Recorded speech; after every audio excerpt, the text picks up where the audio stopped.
Words about Jesus. അതായത് ഒരു വാക്യത്തിൽ ദൈവത്തെ കുറിച്ച് പറയുന്നത് എങ്ങനെ, അത് ഓരോരുത്തർക്കും ഓരോ രീതിയിലായിരിക്കാം.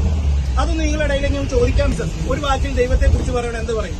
യേശു സ്നേഹമാണെന്ന് പറയും. യേശു സ്നേഹമാണെന്ന് പറയും. അപ്പൊ അതുപോലെ നിങ്ങളുടെ അടുത്ത് ഓരോ വ്യക്തിയുടെ ഇടയിലേക്കും യേശു ദൈവം എങ്ങനെയാണ്, അത് എങ്ങനെയാണ് നിങ്ങൾ പറയാൻ ശ്രമിക്കുന്നത്, അല്ലെ വൺ അബൌട്ട് ജീസസ്, അത് നിങ്ങളുടെ ഓരോരുത്തരത്തിലേക്ക് വരികയാണ്. യേശുവിനെ പറ്റി എന്താണ് എക്സെക്കൻഡ് പറയുന്നത്? യേശു എന്ന് കേൾക്കുമ്പോൾ ഏറ്റവും ആദ്യം ഓർമ്മയില്ലേ യേശുവിന്റെ വേറൊരു പേര് എന്താണ്? രക്ഷിതാവ്. ഓക്കെ, അതല്ലൊരു രക്ഷിതാവ്. എന്താണ് രക്ഷിതാവ് എന്ന് പറയാനായിട്ട് റീസൺ എന്തെങ്കിലും പറയണ്ട? എന്തെങ്കിലും പറഞ്ഞോ? സേവിയർ, അത് തന്നെ. രക്ഷിതാവ് സെയിമാണ്. രക്ഷിതാവ് എന്ന് പറയാനായിട്ട് ഒരു റീസൺ എന്തെങ്കിലും പറ. എന്തെങ്കിലും പറഞ്ഞോ? പാപത്തിൽ കടന്ന ഒരാളെ അതിൽ നിന്ന് മറ്റേ ആത്രേന്റെ ഉപമയില്ലേ, 100 ആടിനെ കൊണ്ടുപോയിട്ട് ഒരാളെ കാണ്ട് പോയിട്ട് അതിനെ തേടി വന്ന് തന്നെ രക്ഷിച്ചോണ്ട് വരുന്നൊരു. ഓക്കെ, സൃഷ്ടിതാവ് നോയലാൻഡ് പറഞ്ഞ സൃഷ്ടിതാവ്. ഞാനൊരു എക്സ്പ്ലനേഷന്റെ ആവശ്യമുണ്ടോ? യേശു ഇടയൻ, നല്ല ഇടയൻ.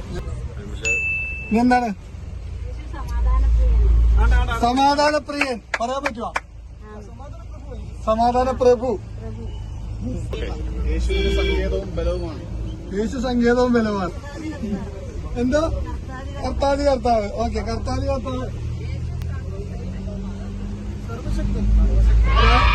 കർത്താവ് പറഞ്ഞു. ഇനി എന്താണ്?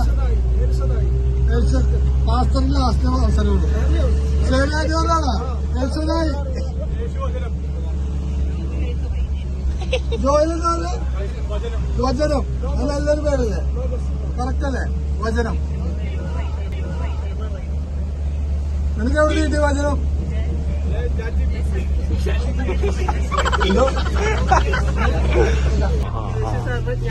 സർവജ്ഞാനി. അവിടെ എന്താ പറയാൻ പറ്റുന്നത്? സർവ്വവ്യാപി. രണ്ടിലും സർവ്വ പിടിച്ചു. ആക്സിക്ക് എന്താ പറയാനുള്ളത്? One words about Jesus. ഇതിനകത്ത് വ്യത്യസ്തമായിട്ട് പറയണം. നമ്മൾ VIP അംഗങ്ങളാണ്. അപ്പം അതിനകത്ത് എന്താ പറയാൻ പറ്റണേ?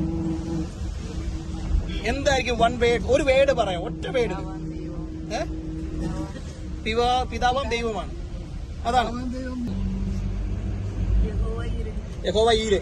ഓക്കെ, ചേച്ചി ഒന്ന് പറയോ? ജ്ഞാനത്തിന്റെ ഉറവിടം, നിത്യരക്ഷകൻ. ഓക്കെ, ഇനി വൺ വേർഡ്സ് ഓഫ് ജീസസ്. ഒരു വാക്കി പറയണം. നല്ല ഇടയൻ. ഓക്കെ, നിത്യജീവൻ. ഓക്കെ, അതൊക്കെ പറയണം. സമാധാനപ്രഭു, സമാധാനപ്രഭു, നിത്യപിതാവും രാജാതിരാജാവും.